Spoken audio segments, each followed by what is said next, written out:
The winter of 1859 did not arrive in the Oregon Territory. It invaded. Mabel Croft had 4 days of salted pork left, a leaking roof, and a 6-year-old boy who had stopped asking when Papa was coming home. That was the cruelest part, not the hunger, not the cold that seeped through the cabin walls like slow poison, but the silence where her son's questions used to be. Little Edmund had learned, in the way that young children in hard country always learn too fast, that some questions did not have answers worth waiting for. Her husband, Patrick, had been dead 11 weeks. A logging accident up the ridge, that was what the foreman said when he rode down to deliver the news, and a small envelope containing Patrick's final wages. $31. The man had stood on her porch with his hat in his hands and genuine sorrow on his face, and she had thanked him, closed the door, and sat down on the floor of the kitchen and did not move for a very long time. Edmund had climbed into her lap. She had let him. She was 24 years old. She had no family west of St. Louis. She had a 60-acre homestead on the western slope of the Cascades, a mortgage held by the Hargrove Timber and Land Company, and debts that Patrick had not told her about while he was alive because he had believed, right up until the moment the oak tree fell, that he was going to figure it out. By December, Mabel had figured out the debts instead. The Hargrove Company's local man, an attorney named Prentice Gall, had arrived in late October with a leather folio full of papers that he spread across her kitchen table with the careful, unhurried movements of a man who already knew how the conversation was going to end. Patrick, it seemed, had borrowed against the homestead deed twice. Once to purchase the mule that had since gone lame, and once for reasons that Prentice Gall delicately referred to as personal obligations. Gambling debts, Mabel had understood, watching the attorney's face. Patrick had owed money to the kind of men who did not send lawyers. "The company has been more than patient, Mrs. Croft," Gall had said, sliding a document across the table. "But with the primary creditor deceased, the obligation transfers to the estate. That means the land." "My son and I live on that land," Mabel said. "Yes." He had agreed with a small, sympathetic nod, as though she had simply confirmed a regrettable weather forecast. "The company is prepared to offer $200 for a voluntary surrender of the deed. Given the circumstances, I think that is quite generous." She had not signed. She had carried that unsigned paper to the hearth and used it to start the evening fire, watching Prentice Gall's careful handwriting curl and blacken, and told him to get off her property before she found Patrick's rifle. He had gone, but he would come back. Men like Prentice Gall always came back. On the morning of December the 2nd, Mabel was splitting firewood behind the cabin when she heard the sound. It was faint at first, a low, ragged groan carried on the wind from the direction of the tree line, the kind of sound that could be an animal in distress. She set the axe down on the chopping block and stood very still, listening. There it was again, too deliberate for an animal, too broken for a healthy man. She picked the axe back up. The snow was deep and unbroken between the cabin and the pines, and the tracks she found were irregular, long, dragging footprints that lurched and staggered, and sometimes simply stopped, as though whoever was making them had stood motionless for a long time, deciding whether to continue. The trail led her 100 yards into the tree line before she found him. He was slumped against the base of a Douglas fir, half buried in snow, wearing a canvas duster that had once been brown and was now mostly dark with frozen blood. He was a slight man, wiry rather than large, with sharp cheekbones and a several days' beard, and the kind of deep-carved lines around his eyes that come from years of living outdoors and squinting into bright distances. His right leg was bent at an angle that made Mabel's stomach turn. Broken, maybe worse. But he was breathing, thin, shallow breaths that made small clouds in the frozen air. His eyes opened, dark brown, the color of river water after a storm, and he looked at her with the specific narrowed wariness of a man who has learned not to trust what he sees when his body is shutting down. "I'm not a threat," Mabel said, though she was still holding the axe. She set it down in the snow. "Can you hear me?" "Yes, ma'am," he said, barely audible. Been better days. She almost laughed, not from humor, from something closer to recognition. Can you stand if I help you? I can try. It took 20 minutes and everything she had. He was heavier than he looked, all lean muscle and dense bone, and his broken leg made him useless on that side. She got his arm across her shoulders, and they moved together in a lunging, uneven rhythm through the snow, she taking most of his weight, he biting down on whatever sound wanted to come out of his throat every time he put pressure on the wrong side. By the time they reached the porch, he was unconscious again, and she had to drag him up the steps on her own. Edmund was waiting at the door, eyes wide. "Mama, who is he?" "I don't know yet," Mabel said. "Help me get his boots off." The stranger's name was Calloway. She found that much from a folded letter tucked inside his coat, addressed to a Fletcher Calloway, care of the Oregon Territorial Survey Office in Salem. The letter was from a supervisor, authorizing him to conduct survey work in the Cascade foothills on behalf of the territorial government. She set it on the table and turned her attention to his leg. The break was clean, at least.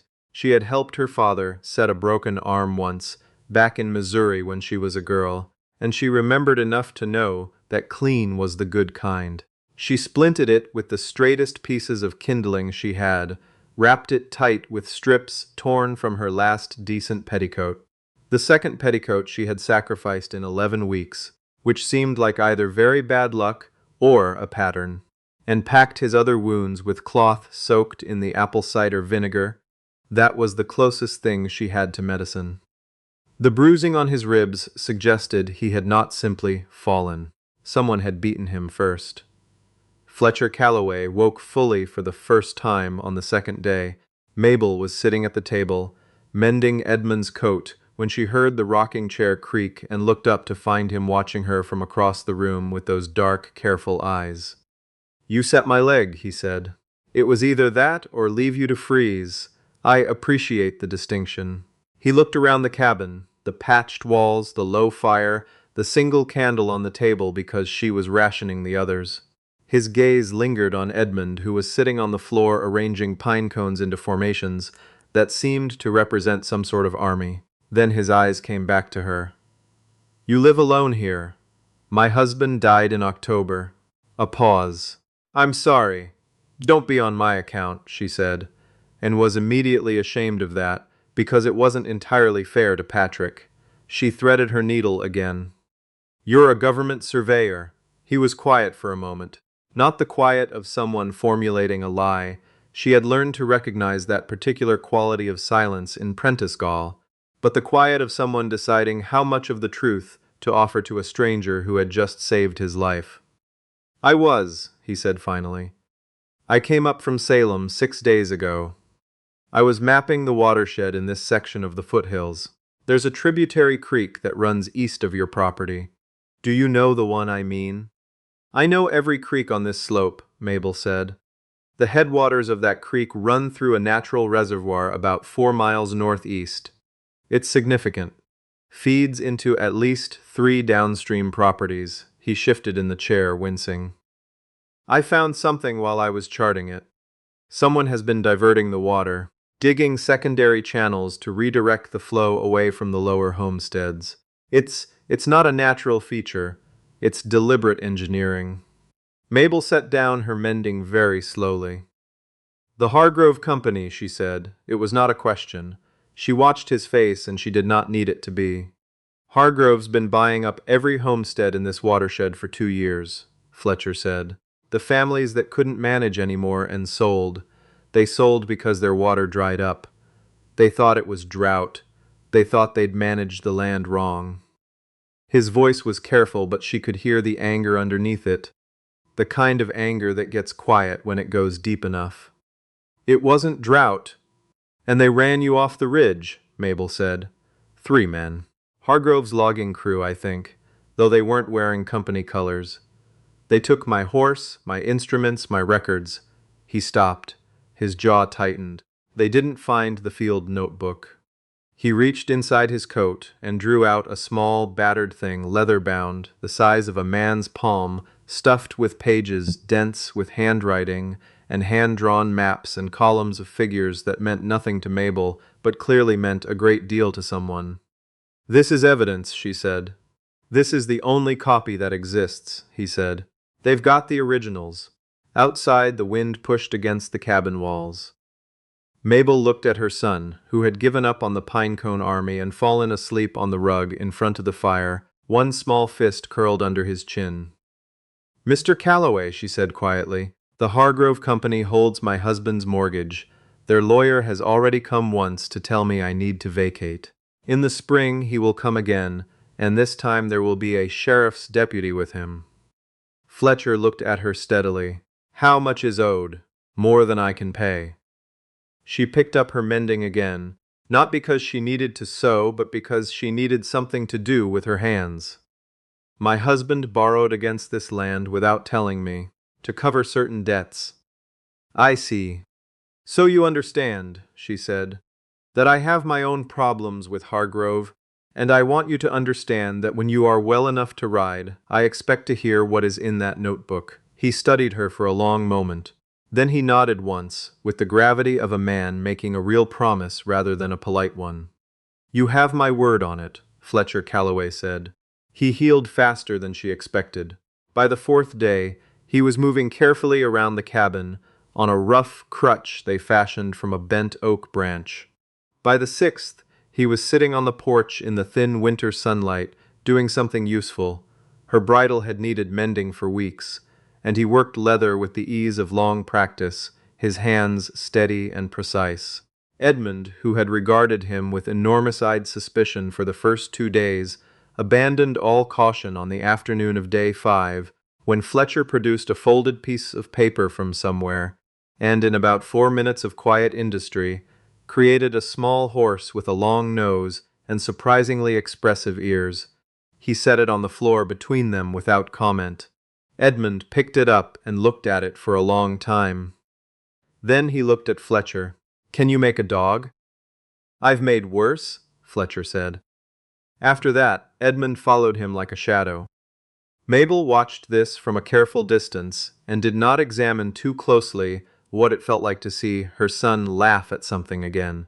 It felt like the first day of spring, after a winter you weren't sure you'd survive. She did not know what to do with that feeling, so she simply noted it and went back to her work. On the 8th morning, the snow stopped and the sky turned the particular hard, bright blue that meant cold, clear weather, and, in the mountains, visible trails. Fletcher came in from the porch and said, without preamble, "Someone's coming up the south track." Mabel was at the window before he finished the sentence. 4 riders. She recognized the lead horse first, a big roan that Prentice Gall rode because he was the kind of man who chose his horse for impressiveness rather than utility. Behind him were 3 others, bigger men she did not know. One of them had the loose, patient posture of someone accustomed to using force and willing to wait to use it. "Edmund," Mabel said, her voice entirely level, "go to the root cellar. Do you remember where the latch is?" "Yes." "Mama, go now. Close the door and do not open it until I call your name." He went because he was 6 years old and he trusted her and he had learned not to ask questions whose answers frightened her. She dropped the cellar door closed and kicked the braided rug over it and turned around. Fletcher had already moved to the side of the front window, his back to the wall, the field notebook tucked inside his coat. "How do you want to handle this?" he asked. "He's going to offer me money," Mabel said, taking her husband's old rifle down from the wall rack and checking the load. "He's always very polite about it." "And if you refuse?" She met Fletcher's eyes. "Then I suppose we find out what the men behind him are for." She opened the door and walked out onto the porch. The cold hit her face, and she welcomed it. The 4 riders came into the yard and stopped. Prentice Gall looked exactly as he always looked. Groomed to precision, a neat dark beard, the kind of face that was handsome in a way designed specifically to suggest trustworthiness. He took in the rifle in Mabel's hands with the practiced calm of someone who had rehearsed for this possibility. "Mrs. Croft," he said pleasantly, "I hope to find you in good health." "I'm alive," Mabel said. "What do you want, Mr. Gall?" The same thing I always want, a conversation. His eyes moved past her to the open door of the cabin, noting something. She saw it, the slight shift in his expression. He had noticed the crutch leaning against the wall inside. "I see you have company." "I see you brought some of your own," Mabel said. One of the men behind Gall, thick-necked, with a scar that ran from below his left ear to his jaw, was looking at the cabin with the focused attention of someone performing an inventory rather than a courtesy call. The other two flanked him with the patient stillness of men who went where they were pointed. Fletcher appeared in the doorway behind Mabel, leaning slightly on the doorframe with his arms at his sides. He looked casual. He was not casual. She had spent 8 days watching a careful man, and she recognized the quality of his stillness now. The effect on Prentice Gall was immediate and unmistakable. His face went through something. She saw it travel from recognition to alarm to the very fast, very cold calculation of a man reassessing a situation he had believed was simple.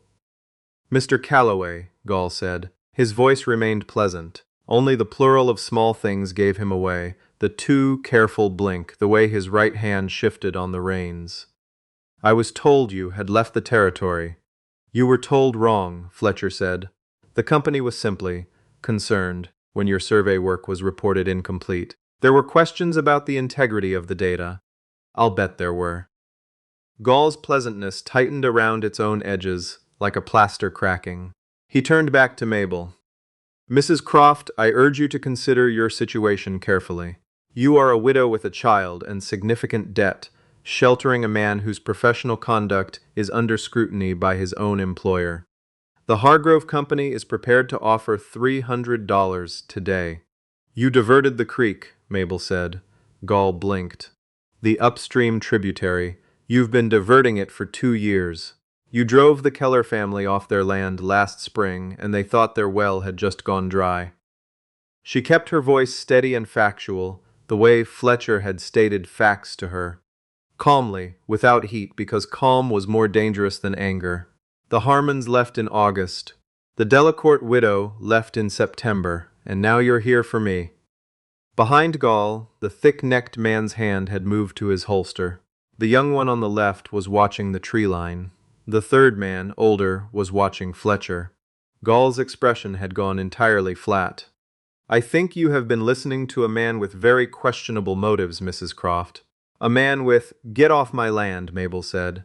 "Now let us not." "Get off my land," she said again, and raised the rifle. What happened next happened very fast. The thick-necked man drew.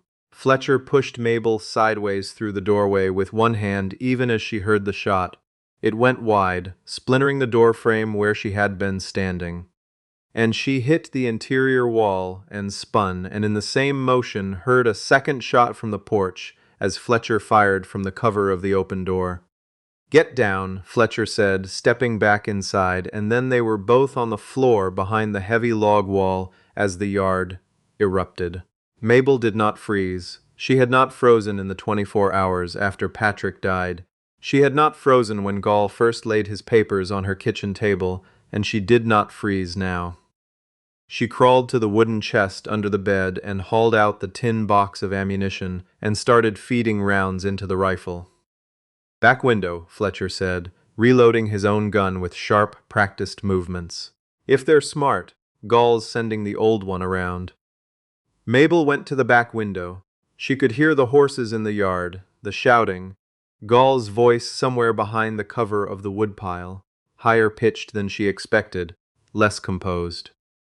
The thick-necked man was cursing steadily. The young one had apparently decided the tree line was preferable company and was no longer visible. Boots crunched on snow behind the cabin. Mabel leveled the rifle on the windowsill and waited. The older man came around the corner of the woodshed at a fast crouch. She did not wait to see what he was planning. She fired. The shot caught him in the shoulder and sat him down hard in the snow, and he yelled something profane and dropped his rifle and sat there clutching his arm with the expression of a man who had recently revised his opinion of widows. "Back is clear," she called. In the front, the thick-necked man had gotten brave or desperate, which in Mabel's experience amounted to the same thing. He charged the porch. Fletcher let him get to the bottom step and then put a shot past his ear close enough to move his hair, and the man stopped with the absolute abruptness of someone who has just recalculated everything. "Don't!" Fletcher said from the doorway. The thick-necked man put his hands up. The yard went quiet. The older man was sitting in the snow behind the cabin, not going anywhere. The young one was still in the tree line, apparently having decided to remain there indefinitely. The thick-necked man was standing very still, with his hands raised. From behind the woodpile, a long silence. Then Prentice Gall's voice, and it had lost every trace of its rehearsed pleasantness. "You have nothing," he called out. "A surveyor's notebook. Hearsay. You have no witnesses." "No. I have a notebook," Fletcher said, "and I have a telegraph office 2 miles down the mountain. And I have the specific section numbers of the diversions which I am going to send to the Territorial Land Commissioner in Salem today, along with the names of every family that sold after their water dried up." A pause. "You can ride out now, Mr. Gall, or I can have the sheriff up here in 3 hours. Your choice." Another silence. The expensive kind, where someone is deciding whether the cost is worth it. Prentice Gall rode out of the woodpile's cover on his big roan horse. His coat was dusty, his groomed beard slightly disordered, and the expression on his face was the flat, compressed look of a man filing things away for later. He looked at Mabel with eyes that had abandoned pretense entirely. "This isn't finished," he said. "No," Mabel agreed. "But today it is." He rode out. The thick-necked man retrieved his horse with the excessive dignity of someone pretending nothing had happened. The older man, still clutching his shoulder, needed help mounting, which he received from the young one who had emerged cautiously from the trees. The 4 of them rode south and did not look back. Mabel stood on the porch and watched until they were gone. Then she went to the cellar door and lifted it, and Edmund climbed up the ladder, and she picked him up and held him for a long time, his small arms locked around her neck, and she breathed in the smell of his hair. "Is it over, Mama?" "For now," she said. Fletcher went to the telegraph office in Whitmore Mills that same afternoon, limping badly but refusing her offer to accompany him, because he said one of them needed to stay with Edmund, and the other one needed to be him specifically, because the telegraph operator would need to witness certain things. He came back at dusk with 2 documents, the telegram confirmation, and a second, smaller paper that he laid on the table without comment. Mabel picked it up. It was a note from the telegraph operator, a practical woman named Agnes Holt, who apparently served double duty as the local notary. Fletcher had had the contents of the field notebook read aloud into official testimony and notarized. Agnes Holt's neat, angular signature was across the bottom. "Now it's in 2 places," Fletcher said. 3 days later, the response came from Salem. She read it first to herself, then aloud to Fletcher because her voice was doing something she wasn't willing to examine. The Territorial Land Commissioner had received the complaint. An investigator was being dispatched. The Hargrove Timber and Land Company's pending land acquisitions in the watershed were suspended pending review. Furthermore, any outstanding mortgage obligations against properties in the disputed area were frozen. The word frozen had never sounded so much like spring. The investigator arrived 11 days later, a thin man with a remarkable mustache named Commissioner Aldred, who treated the whole affair with brisk, unsentimental efficiency and spent 2 days in the watershed with Fletcher and Mabel's hand-drawn map. She knew every creek, as she had told him, and came back with a survey correction that restored the tributary to its natural flow and formally identified the Hargrove Company's diversions as fraudulent. Prentice Gall was arrested in Portland the following month. The Hargrove Company's land acquisition program in the Cascade watershed was dissolved. The mortgage Patrick had left, the one that had kept Mabel awake in the dark since October, was found to contain irregularities in its original documentation. The company, it turned out, had been embellishing debt figures across multiple accounts.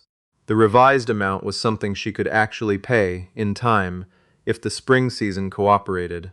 The spring season cooperated.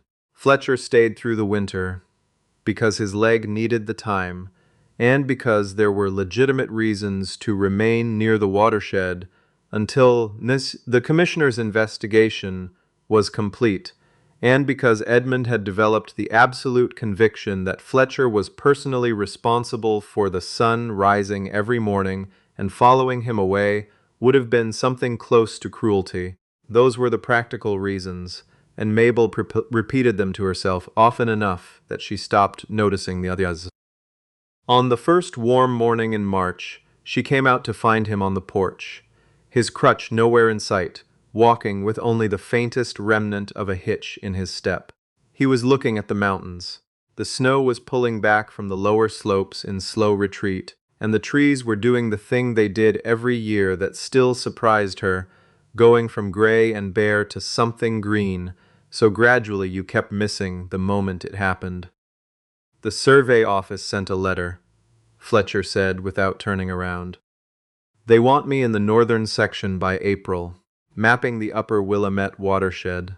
Mabel stood in the doorway with her coffee. That's good work, she said. It is. He turned around. He had the notebook in his hands, turning it over and over in that way he had when he was working something out. I expect I'll be in that section most of the summer. Edmund will be devastated, Mabel said. Fletcher looked at her, not at the mountains, not at the notebook. At her. And you? Mabel looked back at him, at the careful lines of his face, at the man who had known exactly when to stay quiet and exactly when to fire, who had made her son a paper horse and notarized evidence in a telegraph office and told her the truth about her water without softening it, because he had understood that she wanted the truth more than she wanted comfort. I will manage, she said. And then, because she was a woman who had faced a mortgage and a land baron and a yard full of armed men without blinking, she found she could manage this too. Though the bridle is going to need mending again by July, and Edmund is going to want to know who's going to teach him to read the survey marks properly, and the south fence has been leaning since November, and I haven't gotten to it. Fletcher was quiet for a moment. Then the corner of his mouth moved. The northern section, he said, will keep until May.